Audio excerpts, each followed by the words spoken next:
It's my great pleasure to introduce David Ferruci. He's the lead scientist at IBM.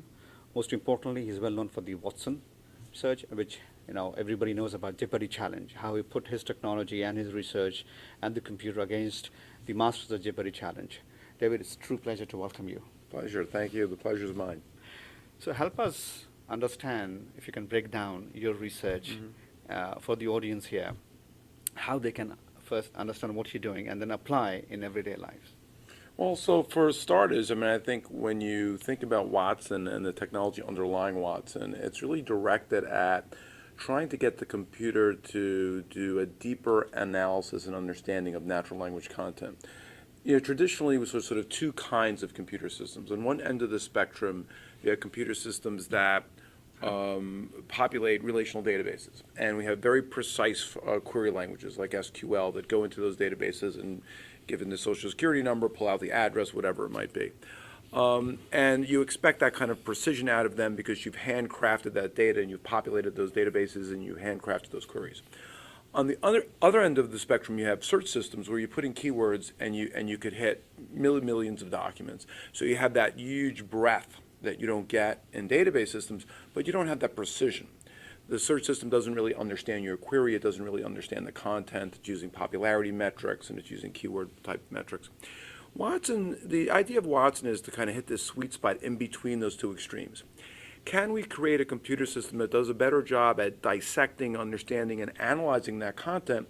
So it's not going to give you that kind of precision where the expectation is the database is complete and perfect that you get out of structured databases.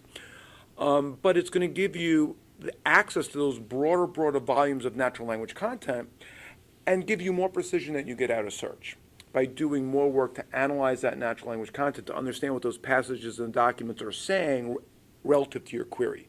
So it's going to do the deeper analysis on your query, which now instead of keywords you could actually express in a full natural language question. It's going to do more analysis on that content, so it's going to deliver more precise answers. It's going to deliver them with more exacting evidence. So why is the answer correct? Here's the evidence that matters because it's doing that deeper analysis. So the next evolution is going to be the application of this technology in different verticals. Could be finance, could be life sciences, health, Right. etc.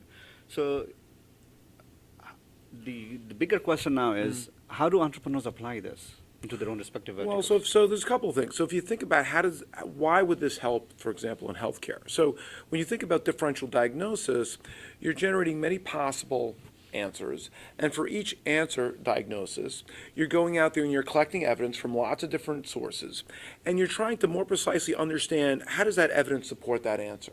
So this is a great application for the Watson technology, but it's not just medicine. Every place where you're trying to solve a problem with some expertise, but that expertise is not organized in an axiomatic model, in a knowledge base or a database, but in fact is spread out over large volumes of natural language content. And so I think that's where the vertical opportunities are, whether it be in healthcare, whether it be in finance, whether it be in contact centers, technical support. Where's the opportunity for, I think, for tapping into Watson? I think if you imagine that the capability is running in the cloud, for example, you could imagine companies coming and building client interfaces to that capability. So where questions come in, how do you extract the question, out of these? So imagine building a client. And imagine the server has the capability of answering questions, not just providing answers, but also providing confidences, providing alternatives, providing what we call evidence profiles, which are what pieces of evidence support the answer. So that's sort of the back-end API. The front end, you can imagine all kinds of different visualizations for both extracting questions from users, providing the answers and the evidence back up to the users from the back end, but also we have this notion of teaching Watson, which is how do we make Watson better? How do we use the crowd to not just answer their questions, but to engage them in a dialogue with Watson, where now Watson's asking them questions with the expectation that this will improve Watson's performance over time. So another API is what we call the Teaching Watson API. If Watson comes back with follow-up questions or with dialogue questions or with secondary questions to get the humans to now contribute and participate, can you build a client that makes that an engaging process, an engaging dialogue between the server, back-end server, and the users, where you're getting that feedback, you're getting that positive feedback. Computer helping the user also making the computer smarter. May I ask you about the Jeopardy challenge? From a marketer's point of view, I think it's a great strategy to put it right there because everybody, the common man, can easily relate to that. I want to understand from your perspective, both from technology and marketing point of view, how was the experience and how all this came together? So, the Jeopardy Challenge started with this simple idea, which is what's the next thing that IBM could do to engage the broader audience, to inspire the imagination about technology, a follow-up of the Deep Blue, the computer that played chess against Garry Kasparov. So there was the broad challenge, something that would advance science, the inspiration of the broader audience, but also the alignment with business requirements. I mean, clearly, if you could do something with Jeopardy, that meant you were doing a smarter search, you were able to reason over unstructured natural language content. There was clearly business potential in this as well. So all those things inspired IBM to look at the Jeopardy challenge sort of more seriously. So it looked good from those metrics, but when it got back into the labs, people said, "Well, can we really do this?" And I think there are as many people who thought this was impossible as who thought that this was conceivable, that this is something we should try. So there was a big internal debate, and it was shopped around IBM research for a long time, and a lot of people said, no way. No one wanted to stand up and say, "Yeah, I'll take the risk." And until I did, and I had enough background in AI and in question answering to think, what, this is really something that we should try. Moreover, with someone with my background and the team that I had, it was almost an irresistible challenge. And what I mean by irresistible is when you have this vision of the future, you imagine a future where there's just no way that the future will come to us without computers dialoguing more fluently in natural language. It's what science fiction writers have written about for years. I think in some sense it's what we expect. In many senses, we learned that some people thought computers can already do that, but in fact, of course, they can't. But I think that's a sign of how strong that expectation is. So the vision was irresistible in that regard. But it wasn't enough to really want to do it. You had to have the guts to kind of take the risk, because if we failed at it, we'd lose credibility, because we're setting up and saying, this is feasible. We'd lose credibility in the scientific community and even inside IBM, where so many people were saying, what, this is too hard to do. But I think IBM rallied around this and said, what, this is worth the risk. Let's do it. Let's support it.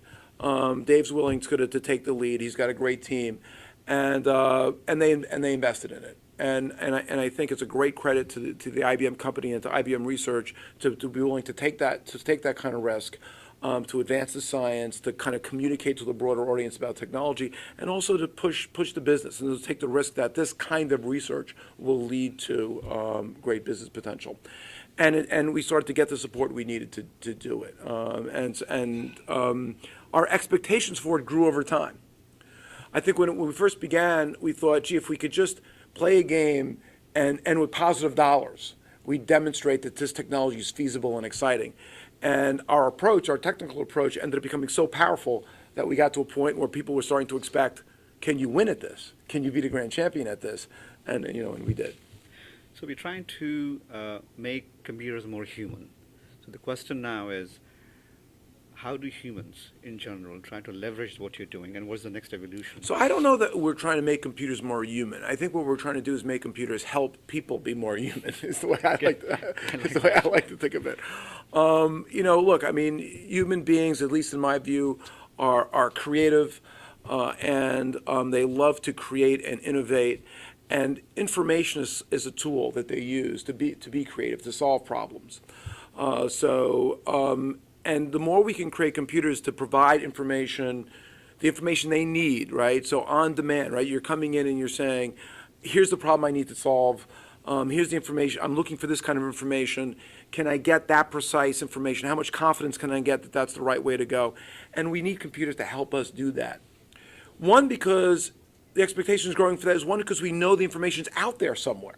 And that's the advent of the web and all the information that's in electronic form.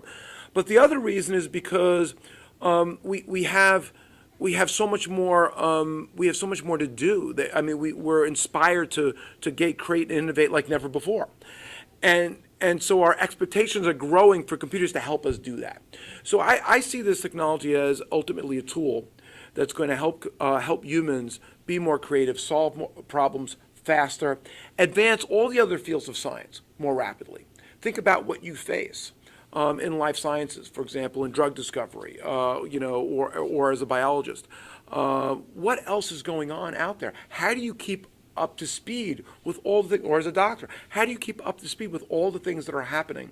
How do you ingest all that information and assess it quickly enough and effectively enough to inform your decisions, whether it be coming up with diagnoses, whether it be generating hypotheses about drug interactions, whether it be assessing treatments? How do you know you've assessed all that information out there? And I think when we think of Watson, we don't think of Watson being human. We think of Watson helping us, right, solve our problems. It's been a pleasure. Thank you so much. Thank you.